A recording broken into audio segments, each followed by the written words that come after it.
Gary Jenkins, and welcome to the Jenkins Art Studio. Today we're going to paint an alstroemerium. Or is it alstroemerium? Oh, who cares? It's a beautiful flower to paint anyway. Let's take a look at the painting that I'll be working from so you get an idea of where we're going. There it is. It has a wonderful, beautiful, dark, rich, velvety black background, and look at the colors spilling out of the center, and we have a few leaves in the back. This is an oversized flower. It's just beautiful. Let's take a look at the canvas I'm working on. This is an 18 by 24 and has a pattern on there already, and this is black acrylic that's around the pattern. And I've already prepared this a little bit. I have some white paint already on there. You can see it. So I put some white, not on the stem, but did I put some on there? No, just around on the flower. And then I also have some transparent base color on here to help the paint flow along. Okay, now, some of you are beginners and you're saying, oh, how do I get the pattern on there? I can't draw. Well, there's several ways you can do it. One way, you can do it with what we call an opaque projector, where you would take your photograph and slip it under the projector, and it projects it up on the canvas, and you would trace off the flower, whether it's this flower or some other flower. Or you can simply sketch it on there, or you can use a slide projector and have slides made of the flower and project it up there. That works very nicely. And of course, we have the patterns in our painting packet for you to help you get it up there. So you got all kinds of options and ways of going. Let's get started. We're going to come down to the palette. Boy, I tell you, we've got color down there. Look at all that wonderful color around the outside edge. You'll notice inside that we have some pastel colors.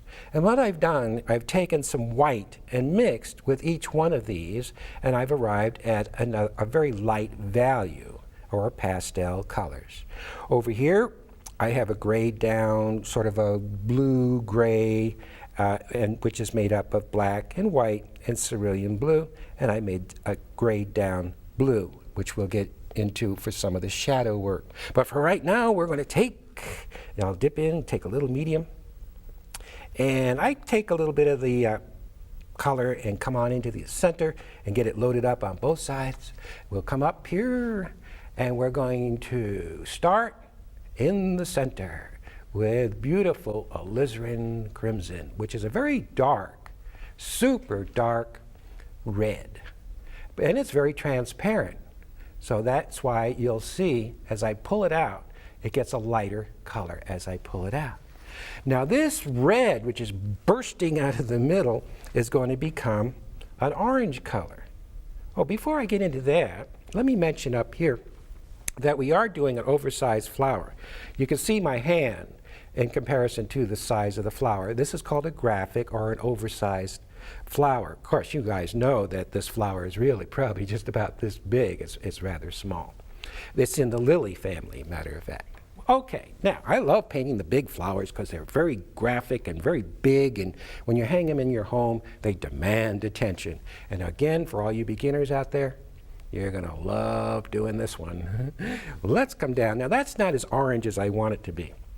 So I'm going to pick up some orange, no medium, and put some yellow with it, and we'll come up here.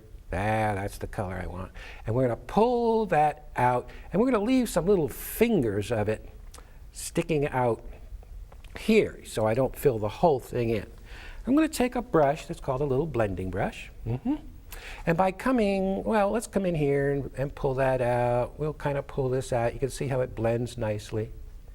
And we can cut across it like this. You notice as soon as I cut across it, how it makes it look like the petals are rolling over, in and out. If it gets too stringy or too strokey, go back the other way.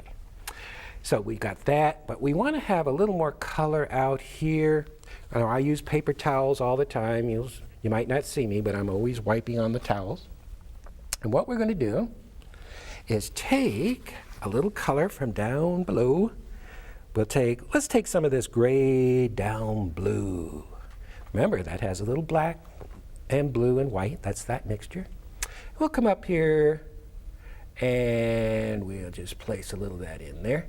Now, these paintings are so simple to do, and they're so neat. I really love doing them. They're really great. You guys take your cameras out, take all those wonderful photos of the flowers, bring them on home, trace it on down, get it on down any way you want, and have at it. And it's just a wonderful way to work. You can see how simple this went in. And again, if you're a beginner, it doesn't get any easier than this, guys. Here we have a folded over petal. It's folded over. So we have to get some shadows going in here. But I see way up at the top, there's a beautiful mauve color. Let's come on down to the palette. Let me show you this color. This is sort of a mauve-y color. It's mauve and white, or it's violet and white. And we'll take some of that up here. And we'll just come in. We'll find a little of that wonderful, beautiful mauve color. And watch me kind of pull it out a little. And then we'll come over here and get a little more of it coming out. See how I kind of pull it to get that kind of curved look? And don't forget your blender. Get that in there. Now we have a change of color as it comes down. It looks like it's going to pick up a little bit of that blue, but before it picks up blue, I see it has a nice gray blue underneath. So before we go for the blue, let's put this gray blue. Don't pick up a lot of color. And you see how I'm feeling that petal. I'm going around the petal, around it. Yes. And we'll use our blending brush to blend it. We'll come down and pick up a little of that purple color again. And I see this one is sort of turned over. We'll get that little edge. And you can come over the black a little bit. Doesn't matter. Now, right in this area, on top of that gray down blue, we're going to take some cerulean blue and white and go over the top of that because we want a feeling of a little reflected blue. Yes, there it is. A little blue right on top of that. And you can see how that blue's popping just a little bit, but it's the gray underneath which keeps it from being gaudy and too bright. I see there's a little tinting in here, and we'll take a little yellow and orange. Now you guys at home have more time. So when you look at your photo, and whenever you see there's a little color change in there, go put it in. Just follow your own instincts. It'll work. The little hair gets on there, just pick it off. Well, look at that one. It's not wanting to come off. There it is. Now we have a wonderful petal there. You can see there's just not much to do to these fellows. They just kind of go in, just kind of tinting, really. Look, got a little spot right there. We'll get that out of there. Let's come up to the next petal way up on top. I see there's a very warm shadow that's cast in here. So we'll come down. Let's pick up a little yellow ochre, a little touch of sienna, wonderful sienna, which sort of darkens the ochre up just a little bit. We're going to place that right in here. Yes, now remember, I have some white already on these petals, so that's helping this paint to flow along, and the white keeps my paint from being too dark. It's that white underneath that makes everything this wonderful pastel color that we're getting. So white is mixing with everything we have. Yes, pull that out a little. Now we're going to come up here. There's some wonderful color in this petal. I know, it's simple. You're home going, geez, that looks awfully easy. It is. This is not edited. We don't stop and do more to it. We're seeing what you're seeing is what I'm doing. Straight. And I only have a short period of time. Just think what you could do when you have all day to play with these things. Good grief. You could start your painting and go to the store and do your shopping. Take a trip to Europe. That's how fast these things go in. Now you see all these strokes, how they're all heading towards this point? Look at that go in. And this is all being done with a filbert brush. What number is this? It's a number 12 filbert. Filbert is the brush with the rounded corners. You see that? Very important. Okay. Now, with the filbert. Whoop, here I am talking to you, and I got a little dark. So what happens if you say, oh, I messed up? Don't worry about it. Just go in there and mush it out of there. Mush it in. Who cares? We don't have time to worry about that. Think positive. Think good thoughts when you paint. Yes. Just say, be a flower. It'll be there. Trust your own self. It's the person that hesitates. The one says, oh no, that looks too hard. I'm not going to do that. And they settle for less. Don't be one of those people. Go for the gusto. Reach for the brass ring. Look at that. I see a little tint of color up here. Yellow, orange, come on up here. And we'll put a little tint of color right up here. You see how I run the brush right along? Pull it out, pull it down. Now, if it looks a little hard, that's a hard edge. It sure is. We're going to take our blending brush and watch how we just knock it down. Pull your stroke that way. You see how that blended right out? And then come across this way. Very lightly. Very lightly. Yes. Let's do this petal up here. This one has just a little bit of that very dark crimson. Oop, can't see that. Very dark crimson coming up. So we'll get a hint of that in there. You see how I stroke it, stroke it, stroke it. And now the crimson will turn as your color runs. Say your color makes a run for it. It starts out dark and then makes a run up the petal. It'll change color. It won't stay the same color. That's a little orange. It's running up the petal. It's going to go from orange and then, oh, look at that. Here's a little touch of yellow. So don't make it the same color all the way up. I'm going to stop. Well, there's a little light right there. Let's get that in there. Way up at the top up here, we have a little hint of color.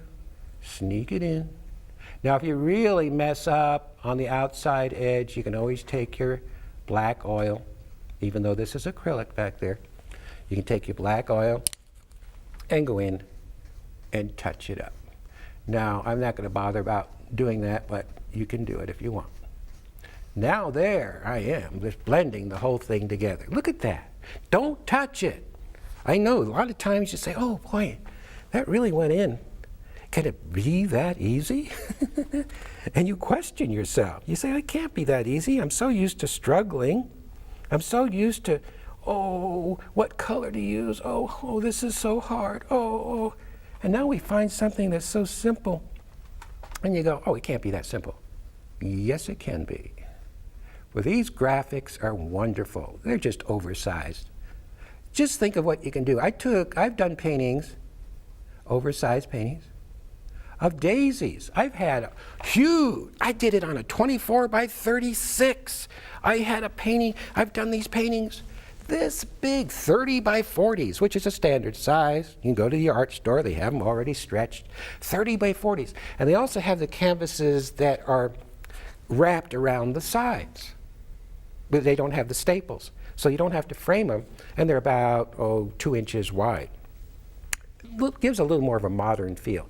But with these large flowers, and I've done daisies, big daisies, and on a graphic, on a canvas that doesn't require the frame, beautiful, just beautiful. If you guys are showing your work out there at the fairs, the art fairs around, try showing some of these.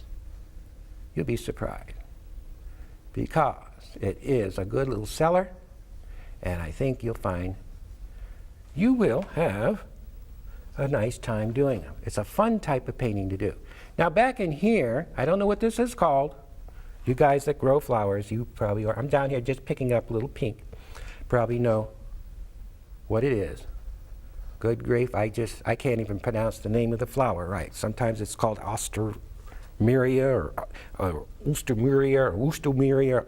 Who cares? I don't care what the name of the flower is. This one is so hard to pronounce, I'm not even going to try. Let's put that stem in. Here's some green. Green and orange. Yes, this is sap green. And on it goes. And I'm going to put this in. Now, of course, a lot of you know, and some of you don't know, that Catherine and I have moved to Ashland, Oregon. Yes. And this is a wonderful town. It's really known for the Shakespearean Festival.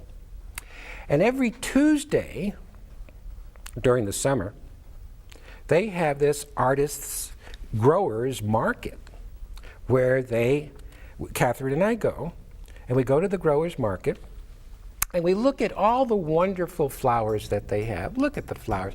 And we buy flowers and we talk to the folks. And what's really neat about this is that these people actually grow their own flowers. They're out there, the farmers are out there, they have the flowers in the field, and they bring them in and sell them to the folks. There's all kinds of wonderful, look at the color. Wouldn't that make a beautiful painting? There's so much out there to paint that I meet people that say, oh, I don't know what to paint. Oh, good grief, it's all around you. Sometime take a trip out to the wonderful state of Oregon or even to Washington and take a look at the flowers that they have. This is rose country. Wonderful things happening out here, besides the wonderful mountains and rivers. Now this is going to come up, and I want this stem to slowly fade into nothing. So I would come down and take just a touch of black and add to it so it looks like it just fades right out into the black. Now we're going to take a little yellow and blue, which makes a green, and we'll find a little color on here. Yeah. And, whoa, there's a little white showing. We'll try to get rid of that. And right in here, it gets a little bit brighter. So I'll take our yellow and blue mixture, yellow and blue, working in on both sides of the brush, one side then the other. And we'll get a little, that wonderful green hitting in here. And no medium. See, if you don't put medium on, the paint sticks to the surface. And it also, we want some texture in there. But it's brighter on the top. So I'm going to I really want it brighter. I'm going to take a little more yellow. And if you don't use medium, it'll stick to the surface to give you that feeling of sunshine coming in. Also, I'm going to take a little white and green. I'm going to find just a little light hitting up in here. I want a little, there, that's what I want. Notice how I just hit it and you get back out. Let's take a look at what we have. Boy, look at the color spilling. Look how simple that is. Give me a break. If you're a beginner and you want to do something that's not just a little Mickey Mouse little project, and you want to do a painting that belongs in a gallery setting, this is it. Let's take a look at the little goodies. I don't know what we call, but it has those little things that come out of the center. My wife knows the name of all these things. And when the show's over, she'll say, well, that was a ha-ha. I don't know what these things are called. But they're, well, let's take a little more color down here. A little white, a little red, sort of a kind of a ucky reddish green. And we're going to take that up here. Now these things aren't straight, and I'm using the same brush. And they kind of come out, and I'm going to push down and get a little edge on it, pick up a little more of that same color. And it's another one that comes out, and you push. Yes. And another one that comes out, and it comes over the dark, and you push. And it looks like they're alive. Yes. And another one here, and they cross over each other. And another one that comes out of here and push down. Look at these things. And then another one here. Don't put in too many, but it has quite a few of them coming out of there. Then, this type of flower has these little dark little things that kind of come out. They're a little dark, I don't know what they are, but they're just like this shape. And you notice I just hit it on the back stroke. Boom, boom, yeah. And don't get carried away with too many of them. Guess it just has it on that one petal. And then we're going to sort of blend it together a little bit. Okay, now we have some wonderful leaves in the back. Oh boy, the same brush again. Whew. Let's take our sap green. Now we'll use some medium and a little bit of, well, sap green mixed with a little bit of yellow and white here, I guess. We'll take some of that. Well, we'll start right here. Many times you have to take your canvas and put it up on the lip of the easel. I won't do it, but to get the bottom part. And we're going to come up here Woo, now that's too dark. I'm going to put a little black and green together. Never know what you have until you do it. Come on up, and it comes over and sort of loses itself out there. Yes, we're going to put in quite a few stems. This is our green again. We have another stem right here, and a little bit of it here, and a little bit coming on all the way up here and out there. Yes. And we have another stem that's way up here. So I'm going to put all the stems in that I have in this painting. A little sienna and green. And we have another one in here. Woo! Sometimes I start at the bottom and sometimes I start at the top. And another one in here. And don't forget, you guys, if you want to ask some questions and see some other stuff, our website will, our email, our website will be on the end of the show, in case you guys want to email us or say, I didn't like that show. No. Okay, now, again, if you have any questions, a lot of folks call us on the phone and say, well, I want to ask you about the show you did where you were painting the flowers. And we do paint several flowers on different shows, but there will be a show number at the end of every show. So if you would please refer to that when you call us, it would make it a lot easier. Okay, now we're putting some leaves in. This is green and a little sienna, and we're going to just flatten that brush out, and some of these leaves have more sienna, and some will have a little more, maybe some yellow and ochre, and in it goes, and you kind of wiggle that brush, maybe add a little light to that one. Yes. And we have a big leaf on the bottom that's coming up out right about in here, and we'll wiggle this in. Big giant leaf. Now this leaf is big and it has some, maybe we'll take a little of this rose color we haven't used yet, and we'll have some of that on the edge, woo, of that leaf. Some of the leaves get quite colorful, yes. And we'll have way over here, we're going to come over on the other side and pick up a little bit of the same color here and here. And if you want it wider, just run down the side of it again. See, I can make that leaf as wide as I want. Or you could actually even use a larger brush if you wanted to. And we have another one here. And another one here. Okay, what else do we have in there? Oh, I see a couple leaves way up on the top. Don't want to forget those. Way up here. Watch the brush. Well, you can't. How are you going to watch the brush? You can't see through my hands, can you? Let's watch the brush. It's flat, and I come up, and I turn. See it happen? See it? Yes. I'm going to put another one right next to it, right over here. Flat. You can wiggle the brush a little and come to a little point. Is that cool? That's cool. How are we doing? Let's take a look at the painting. Boy, that doesn't look too shabby. We have a little stem down here. We might want to darken up there. And we got some leaves. Now, if you wanted to put more leaves in your painting, you could. Or you can leave it a little on the simple side. I like it without a lot of leaves because it really brings the flowers out. So remember, you guys out there, have at this thing. Put your pattern up there and have at it. And don't forget, down the line, we're going to be doing some other shows, and I'm going to be showing you how to paint a vase. Well, you guys, thanks for watching out there. And I give this a shot. It's a wonderful painting to do, and it's very simple. Be good to each other, and don't forget to stop and smell the alstroemeриums, or whatever you call it, along the way. God be with you, and I'll see you next time. Bye-bye.